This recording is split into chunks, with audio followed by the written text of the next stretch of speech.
30 साल हो गया लगभग, यहाँ पर लोकतंत्र नहीं था।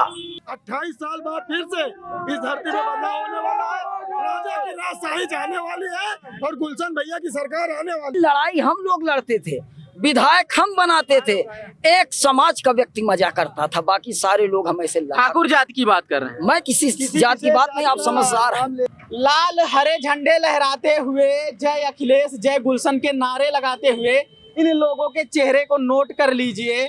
ये इस बात को याद दिलाते हैं कि सालों साल से कुंडा विधानसभा में राजा भैया जिंदाबाद के अलावा किसी नारे का उद्घोष नहीं हुआ है। अति उत्साहित हैं ये लोग, रैलियों से आ रहे हैं, जनसभा से आ रहे हैं। अखिलेश यादव की जनसभा थी। क्या माहौल बन रहा है? क्या कुंडा में कुछ बदलाव होने जा रहा है? क्या कुंडा में 28 सालों बाद एक बहुत बड़ी लहर सपा की आ गई है और अखिलेश यादव मुख्यमंत्री बनने जा रहे हैं और विधायक गुलशन भैया विधायक बनने जा रहे हैं। 1 लाख बताइए, लखनऊ और दिल्ली की मीडिया कहती है कि कुंडा में इतना दहशत है कि राजा भैया के खिलाफ कोई बोलता नहीं है क्या दहशत? सारी बड़ी मीडिया हवा हवा में। आपसे पूछे राजा भैया के बारे में एक टिप्पणी कीजिए, क्या मानते हैं? नहीं, उनको कुछ नहीं मानते। राजा भैया विकास 28 सालों से विधायक हैं, कुछ नहीं किए हैं। एक बार कुंडा की जनता एक बार गुलशन भैया को मौका दे और देखिए कितना विकास होता है। रोड चौड़ी हो जाएगी, कॉलेज बनेगा, बहुत विकास होगा। मुख्यमंत्री अखिलेश भैया बनेंगे, बहुत विकास होगा।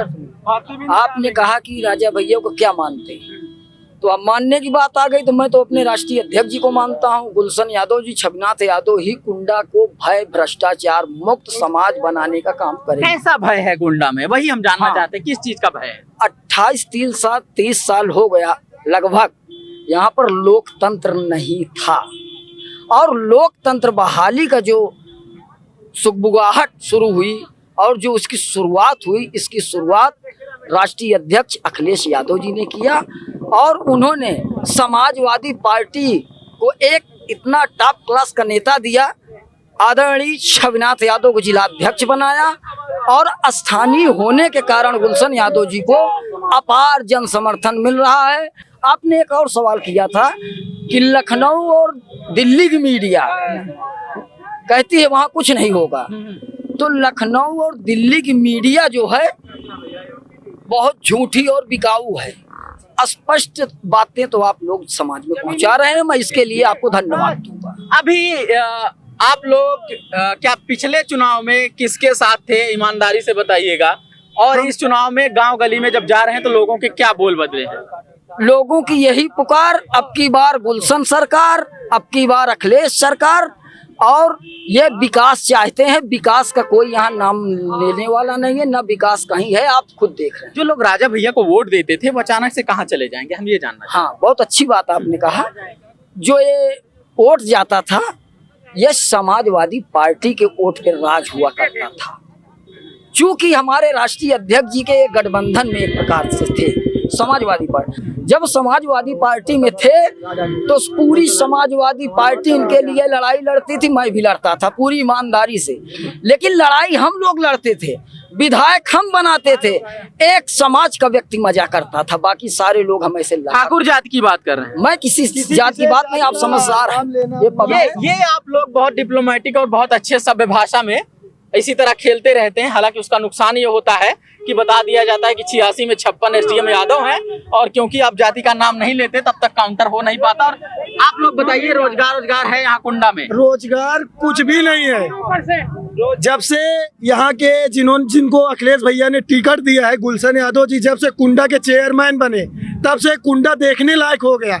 नहीं तो इसी कुंडा में आज से 8 साल 10 साल पहले इतना गांठ भर पानी भरा रहता था कचहरी रोड पे, और अब अखिलेश सरकार आने वाली है, गुलशन भैया विधायक बनने वाले हैं और बदलाव 28 साल बाद फिर से इस धरती में बदलाव होने वाला है, राजा की राजशाही जाने वाली है और गुलशन भैया की सरकार आने वाली है। राजा भैया कहते हैं कि हमने इतना काम करवा दिया है कि प्यार से हमें लोग राजा कहते हैं, बाकी मैं लोकतांत्रिक हूँ और लोगों का काम इतना अच्छा कर दिया हूँ कि हमें लोग बहुत प्यार से। आप कुंडा विधानसभा में भ्रमण किए हैं? आप जहानाबाद, अहिबरनपुर, किलानापुर, इस तरह इस साइड में आप जाइए ना तो 2 व्हीलर से जाएंगे ना तो रोड से नहीं, रोड के साइड से जाना पड़ेगा। जो रोड है ना उस रोड से नहीं, साइड से आपको घूम के जाना पड़ेगा, दूसरे के दरवाजे पर से। यही विकास है। नेताजी बड़े गलत आदमी के समर्थन कर रहे थे तब तो, किसका? राजा भैया का। नहीं, गलत नहीं। हम लोग एक निष्ठावान कार्यकर्ता हैं, तो चूंकि हमारे राष्ट्रीय अध्यक्ष जी ने उनके साथ थे तो हम राष्ट्रीय अध्यक्ष जी कहेंगे योगी आदित्यनाथ को जिताओ तो जिता देंगे क्या? ऐसा तो नहीं कहेंगे, ऐसा नहीं कहेंगे। तो राजा भैया पे हम इसलिए पूछ रहे हैं नहीं, क्योंकि क्योंकि राजा भैया हमारे साथ थे ना, तो मेरी मजबूरी थी। और एक सवाल, अच्छा, अभी समीकरण अभी क्या आपने बदलेगा? देखिए, ढेर राजनीति हम बतलाते रहेंगे, बात बढ़ती चली जाएगी।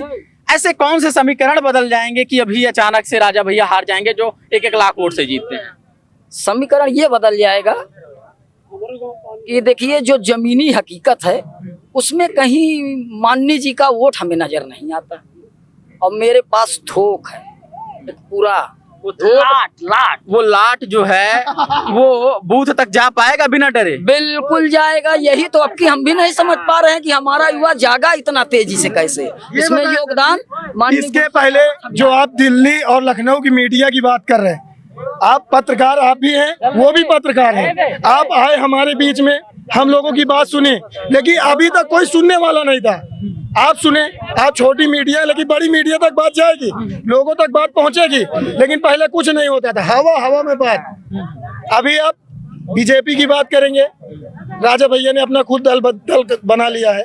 अभी वो छोटे दल के हैं, 1-2 सीट पे लड़ रहे हैं, और ज्यादा सीट पे लड़ रहे हैं। लेकिन अखिलेश जी की सरकार बनने जा रही है पूर्ण बहुमत के साथ, और कुंडा में बदलाव होगा, युवाओं को रोजगार मिलेगा, सड़कें होंगी, नाली होगी, सब कुछ होगा। राजा ओजा वाली व्यवस्था मानते हैं कि नहीं आप? हाँ। राजा ओजा की व्यवस्था में मानते हैं? अभी आप ये बताइए, आप लोकतंत्र को मानते हैं या राजशाही को मानते हैं? आप बताइए। आप बताइए। आप बताइए। हम सब तो लोकतांत्रिक बातों हम को बताने के लोकतंत्र लिए को मानते हैं, राजशाही को नहीं मानते।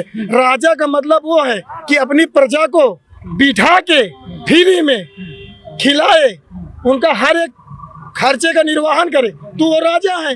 राजा का मतलब क्या होता है? विधायक हो, आप राजनीति करते हो, राजा हो। वो राजशाही का जमाना चला गया, अभी लोकतंत्र का जमाना। अभी 2-3 साल पहले तक क्यों था वो जमाना यहाँ पे? क्या जी?